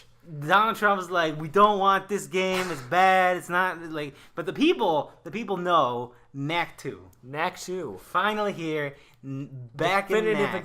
Back in action. Back. Looney Tunes, back in action. So yeah, having that... Well, actually, the demo came out in August. so I can speak to the demo. Oh, nice. And the demo, the scene they put was bad, but you could tell that they finally, they added a kick. Oh, damn. Oh, he can kick. Knack himself can kick now. He can kick now. Can he do like a hip hop spin? No, but he can do like 100 punch like Zang, like fucking Honda from fucking Street Fighter. Like ha ha ha ha. Yeah, he's faster, and it's at 16 frames per second instead of a variable frame rate. At least on PS4 Pro. Yeah, Knack 2 is coming out. The goblins, they're bad. Oh, geez. Don't ask why they're bad. They're just robot versus goblin. We took their land, and they keep fighting us for it, but they're bad. We should take all of them and just kill them now. I'm feeling a weird. Knack is the tool that we humans. Knack doesn't have any, any goals or wishes or desires. He's just a tool. Now they're saying Knack is an anagram for Christopher Columbus. Yes, exactly. That's what I'm trying to say. I never thought of it. Now that's crazy. And other sequels, I guess, coming out is Destiny 2. I don't fucking... Who cares? Who gives a shit? I don't fucking know what the hell Destiny 2 is. Destiny 2. Ryan is excited about Destiny 2. Yeah, I'm definitely not looking at my phone doing... Who cares? The trailers look real bad. I mean, it looks like Activision. I love that Beastie Boys song, but that song is being overused so much and it loses all hype when it's just going to be it Sabotage? Yeah, it's Sabotage. Guns. It's bad. It looks so generic. Yeah, I don't get it. I mean, it's Destiny. It's like the biggest release. It's an Activision. Like the last, Destiny 1 was it Immigrant Song was for the Destiny 1. Listen, it's Destiny. If you are one of those people who like Destiny a lot, and there are those people, I want to play Destiny, but I'm in school, and all my internet friends are playing Destiny, and I can't play Destiny. It sucks. It sucks. Let's talk about a game I know you're very hyped for. The game that'll really get the blood back in me. You know what I'm saying? Because I lost a lot of blood earlier. You got to use the joke 3 times. That's how comedy works. That's true. That is how it works. The first time I was like, this fucking sucks. Then I was like, I guess it's fine. The third time, that's when they really ha-ha! I'm going to like and subscribe to these guys. Yeah, exactly. Drive Girls. You showed me this trailer, and it looks like a game. Yes. For the Vita. So it is a Vita game that I put on here only because someone that I follow on Twitter was like, this seems like the most my jam sort of game ever, but it's on Vita, so I'm not playing it. I was like, what the fuck is this? You're cute anime girls, and you're fighting in a very Warriors-esque style, it looks, but you can turn into a car and then race. Yes. But what? And there's a story somewhere up there, I know. But Jurge, what? Yeah, that's the game. How do I have sex with these women if they're also cars? And also fictional? I mean...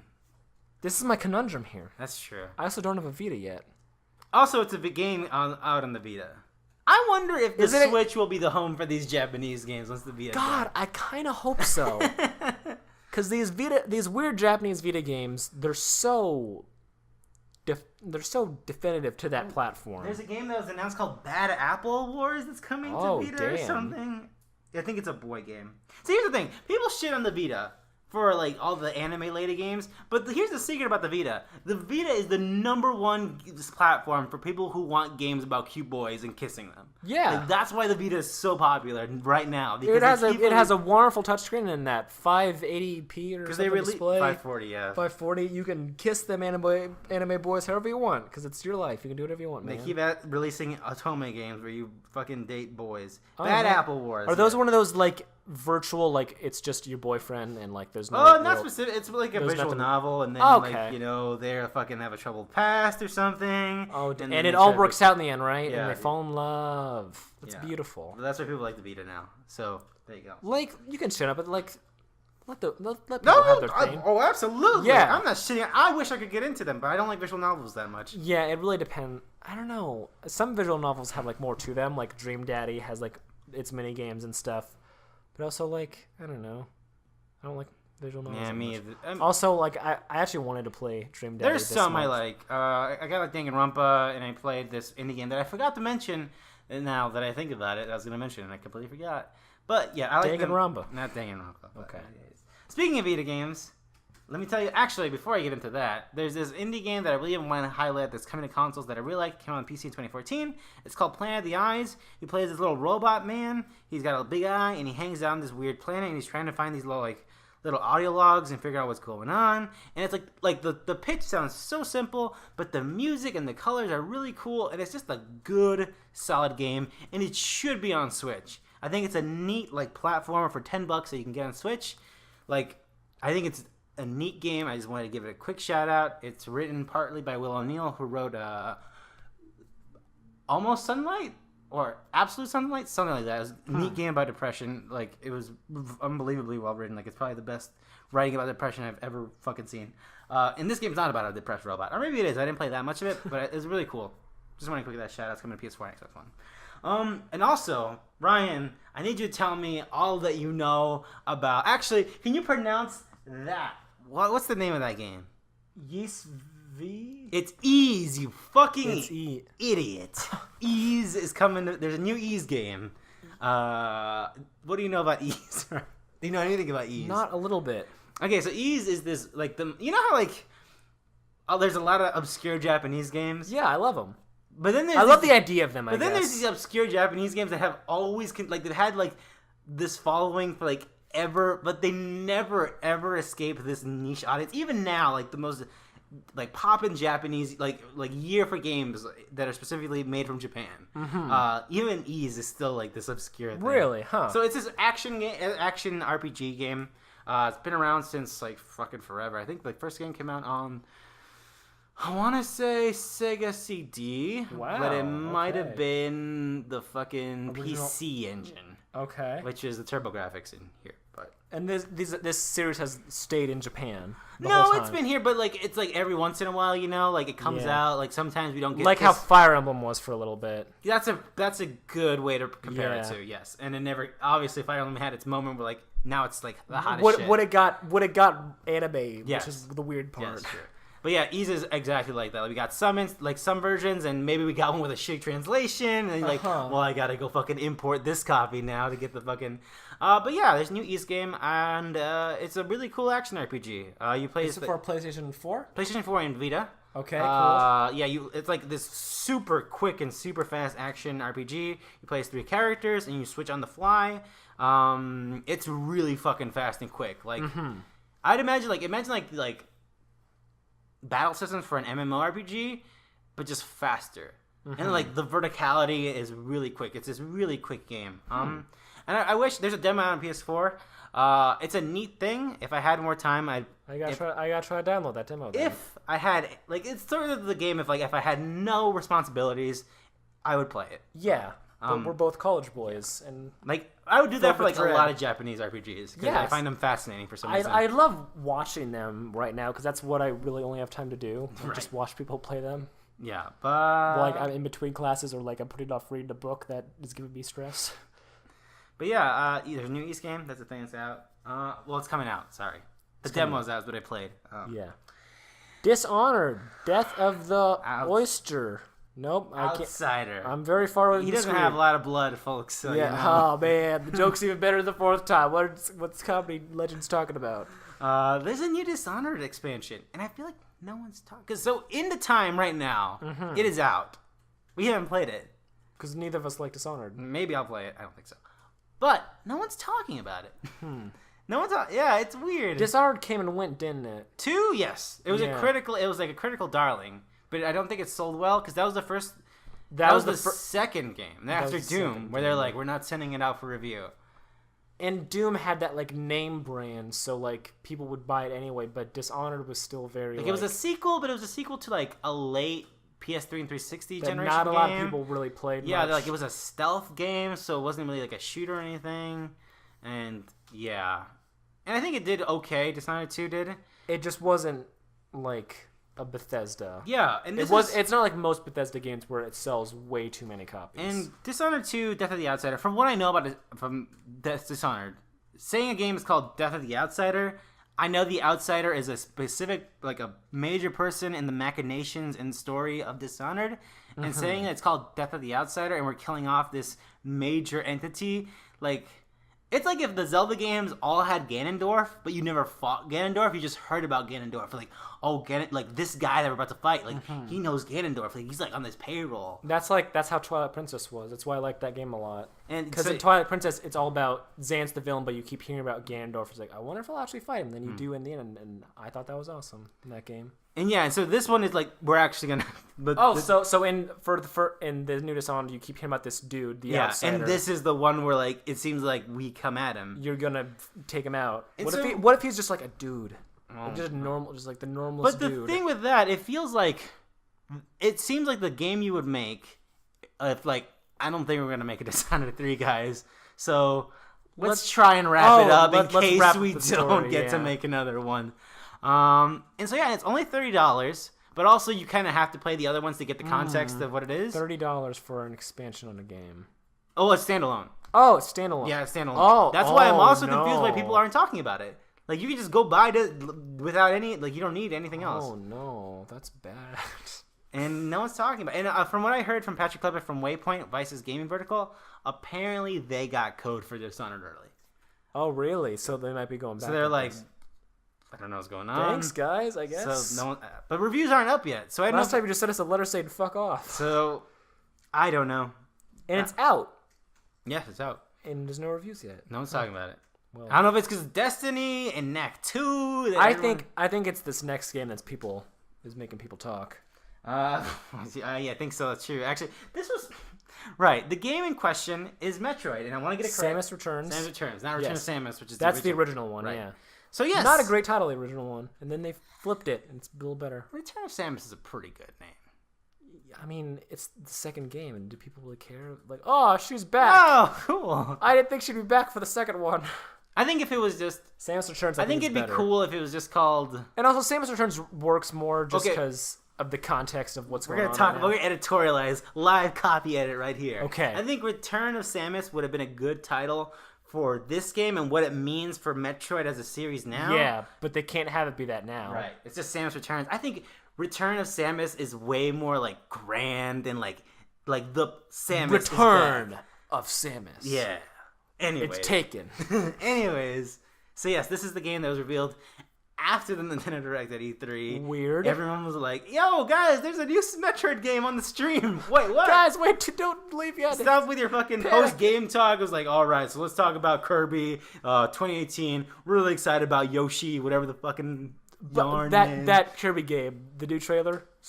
Okay, that's true. It looks fucking. It looks good. It looks fucking dope, man. It looks good. Anyway, Samus is back, baby, and it's a remake of a game no one played. Right, because it's on a Game Boy. And people like it's also hard to go back to just because it's so Game Boy, and like it's that original Game Boy, like Super Mario Land 1, where it's like, oh man, this is something. It's even hard to go back to original Metroid, in my opinion. Yeah, that's true. So I can't even imagine how fucking buck wild it is to go back to this game. I played Return to Samus on a Game Boy once. I'd imagine it's extremely linear compared to other Metroids. No, it's yeah, that's crazy to me. That's why this. I heard that Return of Samus, there was no like menu, there was no like maps. And a big part of this game is there's maps on the bottom screen, so you can actually know where the hell you're going. Huh. Yeah. So yeah, this is developed by Mercury Steam, who's known for their Castlevania Lords of Shadow games. games. Been wanting to make a Metroid game for the longest time, if you know their history. Yeah, apparently they originally pitched a remake of Fusion or something. They did, yeah. And then they're like, nah, let's do this instead. Yeah. And then the weirdest thing is that a fan was finally put out a fucking another Metroid 2 remake, and that got taken down. And apparently everyone who worked on that is like, guys, buy this because this is what we wanted. We wanted this game to happen. And that person, I think the lead of that project now works at the studio that's making Ori and the Blind Forest. Good for him. So there you go. He made a very pretty looking game, so he'll do great there. Yeah, that's cool. So yeah, Metroid. I really want to play it. I don't know. I don't like 2D Metroids very much. Yeah, apparently. I don't know. There's something about like these open world 2D games that I don't think doesn't work well in my mind. I don't know why. All right. Well, I'm excited for whatever Metroid Prime 4 ever becomes, and I'm glad that's being whoever's developing it as well. A brand new team. Ubisoft. Oh, that would not work. That would not work at all. All right. Well, someone would have said that Rabbids wouldn't work in Mario. Well, that's because those people actually gave a shit. What about Iron Man and Mario? What if Iron Man came out where he's all like, Mario, I'm gonna give you this suit that's gonna make you big and shit, and I'm gonna keep helping up and be like, I think I'd officially kill myself at that point. Marvel vs. Capcom Infinite. Awesome. The one game that is not out at the time we're recording this. Perfect. Boy, I am interested to see what review day looks for this game. Yeah, same here, cause like. It's weird because like I like Capcom characters. I like Marvel as well. I love Marvel, especially like the new like Marvel frontrunners now. Tatsunoko vs. Capcom is a great game. Yeah. Marvel vs. Capcom 3 is a pretty good game. A lot of people love it. I think this game has Captain Marvel, my girl. I love her so much. Yeah. It does have the new Spider-Man, right? Yeah, it does. That's awesome. I love Bionic Commando. I love my Miles. It's got. Is Miss Marvel in this one? She's my current favorite. No, I think so. Bullshit. Only MCU. Cancel this game. Only MCU. I get it, but also, so like, yeah, what are you doing? Here's the path to Marvel vs. Capcom, right? There was rumors, right? There's a new Marvel. Everyone Capcom. was like, it has to come out at some point. There's a new rumor. Ridiculous. Marvel vs. Capcom. I was like, oh fuck yes, okay, here we go. Then more rumors come out. Rumors is that it's a MCU focused Marvel game with no X-Men characters. I was like, oof, okay. I guess that's and the the trailer comes out. I'm like, okay, that was cool. And then gameplay came out, and people were like, whoa, this looks. And people were like, I know, right? We're like, no, we do not mean that in a good way. And then E3 came around, and they showed that story trailer with that fucking weird ass looking Chun-Li, and boy, everything about Marvel vs. Capcom Infinite seems bad. It's at least aesthetically, it looks. It's weird because like the old ones they looked like comics, and that's what people liked. And I don't know what they're going for in this. So one. why does it look like a game and not a comic book? They're comic book characters. It looks. I don't know. I don't know what they're trying to. I don't know. Also, like, I get why there's not X-Men because the head of Marvel is very spiteful right now. No, but Marvel vs. Capcom is built on X-Men characters. God damn it. I know because a lot of X-Men characters are like it's first Street Fighter versus X-Men. Yeah. Fucking whatever. Also, like I'm not a fan of the X-Men. I'm not a fan of the X-Men as characters. I know. But I feel like they work best in like online like these fighting games because that's what their fighting style feels like. I don't know. So anyways, yeah, this comes out. I will be checking this game out. I'm not buying it. I will be renting it just to report. I tried the demo and I thought it was so bad I walked out. But I heard that there's been a lot of work since that demo. Almost to like they've been burning the midnight oil on this game because they showed that E3 trailer with the fucking Chun-Li face and it was like, this looks miserable. We cannot have a repeat of don't worry everyone of that Mass Effect with everyone hating that ugly. We can't have a repeat of Street Fighter 5. Oh, that's also true. I forgot about Street Fighter 5. So we'll see how this goes. I'm not hopeful, but who knows? Pokemon Gold and Silver's coming back. Virtual Do you care, Console. Ryan? I mean, I still. Part of me does, but because like Gold, Silver, Will Crystal. you probably buy these? No. No. I have Crystal, and like the cartridge still works. My Gold cartridge doesn't work anymore. That cartridge had the battery issue. Just the battery, just toast. It's the What happened with those games is the battery. Right, to save the game, it's a battery. And you can replace it, but like the damage was done. The game that I put like 200 hours in was done. My very close to level 100 Typhlosion. By the way, I think Typhlosion, favorite Pokemon. I love that guy. Cute honey badger looking motherfucker. I don't know who that guy is. I hate you so much. He's so adorable. If you buy this game, you get a free Celebi for Pokemon Sun, Moon, Ultra Sun. Ultra yes, Celebi, the only celibate Pokemon. Yes. The only Pokemon that doesn't have sex. Celebi. Celebi is very important for that game. Okay. Because it had in Gold and Silver and Crystal, you could in Japan you could hook up your mobile phones to your Game Boy Color. Did you know this? That sounds like something that would happen. In Japan only. They had really cool phones that were light years ahead of ours. Yes, you could plug your phone into your Game Boy Color, and then you could get the code to get Celebi in your game. There was an event programmed in Pokemon Gold, Silver, and Crystal. I think it was just Crystal, though, that you could do this event.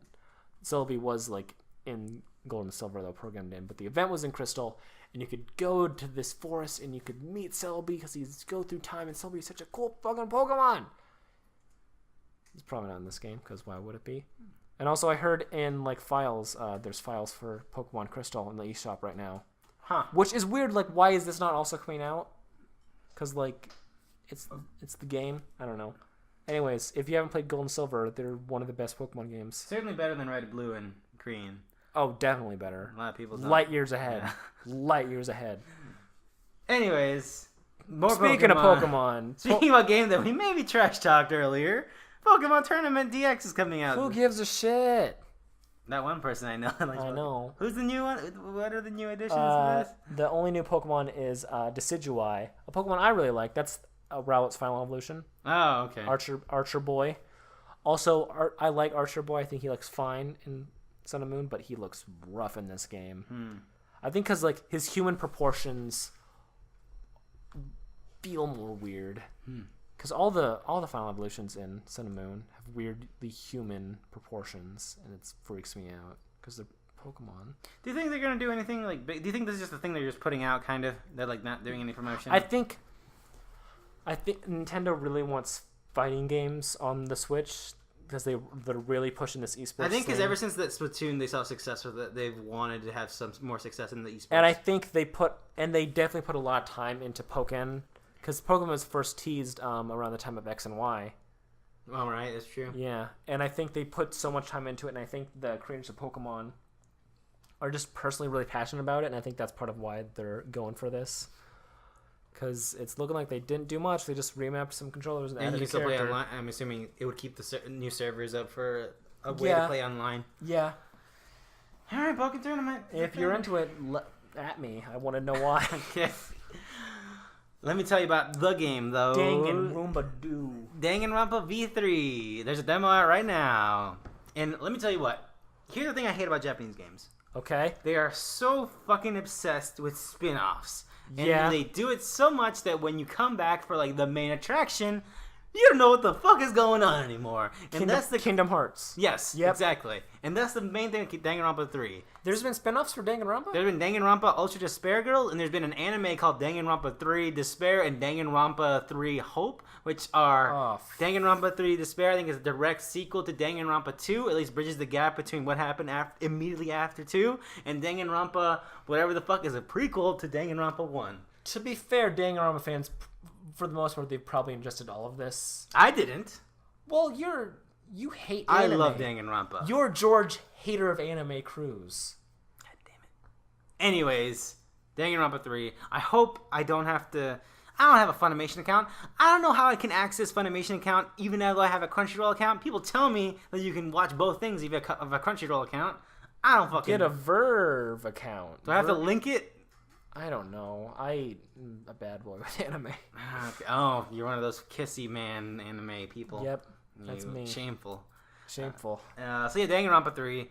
I'm really excited. I hope that not a lot of context is like completely lost on me, because a lot of buck wild shit happened in Danganronpa 2. But yeah, you're Danganronpa. I'm excited. You should play Danganronpa. That's one game I want to play. Are they all on PS4? They're all on PS4 now. That will be something I'll play in the future. I'll put that on the wish list. Mm-hmm.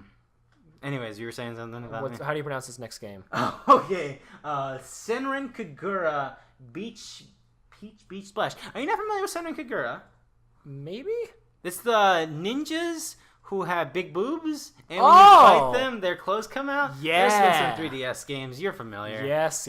Double D edition. I am very familiar with this, George. I'm not actually. I've just heard of it. So yes, there's another Senran Kagura game coming out. And now they're at the Peach. Oh, I get it now. Peach. Because they have butts. Yep. I am looking up what this is because they're usually fighting games. I don't know if this is a fighting game. Mm-hmm. You remember what was it? Galgun? Galgun, yeah, that's being ported to VR. Oh yeah, I saw that. Yeah, which I mean, that's genius. Let's be honest here. Uh-huh. And plus, I have a PlayStation VR headset. I could do that. I could Galgun in VR. That thing was up for $5 like on a flash sale recently. Really? Yeah. Anyways, I don't know what the hell that thing is. Cuphead. Finally coming out. Only on PC and Xbox One. I mean, you could play it if you wanted to. I don't know if I care about that much. Really? Yeah. It looks so pretty, though. I think I'd at least watch a Let's Play. That's definitely what I will do, for sure. I don't know. That old school, like, Disney art style, I like it, but it doesn't do much for me. Really? In terms of, like, nostalgia, like, it's cool. Yeah, I don't think it does nostalgia. I just think it's impressive. It is definitely super impressive, and I love games that have that kind of art style. But I don't know. Right? I'm not. To be fair, I'm not over the mood. I'm just fascinated. By it's kind of like Shovel Knight, where like it looks like something I'd be super in for, but I don't know, just something about it. And then you have SNES Classic. It's coming out. We'll see how the stories are. It's the last day of the month, right, where it comes out? Maybe. I guess the last week. I think it's 29th. I don't know if that doesn't sound... Well, you already have one pre-ordered, so you don't have to fucking worry about it. I guess it will not be shipped to me on that day. Oh, is it October or sometime in October? My Amazon says When we get it? Yeah, my Amazon, they sent me an email saying, like, look, man, just so you know, you have it, but it will take a while. And I'm like, you know what? That's fine. I probably don't deserve it. Yeah, well. But whatever. I'll play it. I maybe will investigate and maybe go out of my way a little bit, but not a lot. Yes. So, and that's it. There'll be Star Fox 2 comes out finally in this month. After all these years. Star Fox 2. There you go. Now time for the best bit of the podcast, George. How do we end it? Well, let's see. Is there any more bits with you not having any blood that we can do anything? Have I turned flush? My already pale skin. Yeah, if you died, I think that'd be a neat. That'd be a good bit. A live death on a podcast. Has that been done before? I don't know. Not any podcast we've listened to before. Obviously, that's all that matters. And not this one, because Ryan's not gonna die. Not yet. And at least not yet. So if I do, it will be live streamed. On audible.com. Audible.com. That's not how that works. That's a book. I'm low on blood, George. I don't know how this works. Thank you so much for listening to this late episode of George Ryan Video Games. No promise that we'll get back on schedule. We are very busy with things. We will try our best. George Ryan Video Games. Eventually. Yes. That's the tagline. Yes, exactly. Hopefully before, September? Let's say, well, we're already halfway through September. We will get there. We will see what's up. But thank you for listening to this Maybe episode. like a week into October. I think that might be good. We'll see. Obviously, we'll see. I'll see. Unless we make this around halfway of the month podcast, which I feel like we might end up doing. Yeah, we'll see. Probably. Okay. Anyways, we do another podcast that I think somehow in my mind it's taken priority because I think it's probably the one that most people listen to. It's also like it's easier to keep track of movies just because it's a weekly thing. It's because we go to theater once a week and we can remember them for the most part. Yeah. But that is another podcast we do. Movies Are Real. It's a movies podcast. I think it's pretty good. I think it's one of my favorite things that I do. Personally, I like it a lot. It is in my top 5 bits that I'm part of. Okay, top 5 Ryan bits. Top 5 Ryan. He does that one podcast. I do that one podcast where I talk about Personal Shopper all the time. Oh yeah, that's a good bit. That's my good bit of that show. So yeah, that's the episode. Maybe look out for one soonish. You can follow me on Twitter at jcruzalvarez26. I am at Frying Pans. Make sure to like our podcast, rate it 5 stars on iTunes. Google Play has a thing. I don't know how that works. Just if you enjoy the show, give a good review. It helps raise awareness. iTunes algorithms data. Let me tell you about it. Tweet at Ryan. I don't know, how's his blood situation? Tweet at my blood. Yeah. Wondering how it's going. And maybe I'll have more by the time I tweet you back. Maybe. Who knows how blood works? I don't. I just work at a hospital. That's true. So yeah, for George Ryan Video Games, have a good one. Goodbye.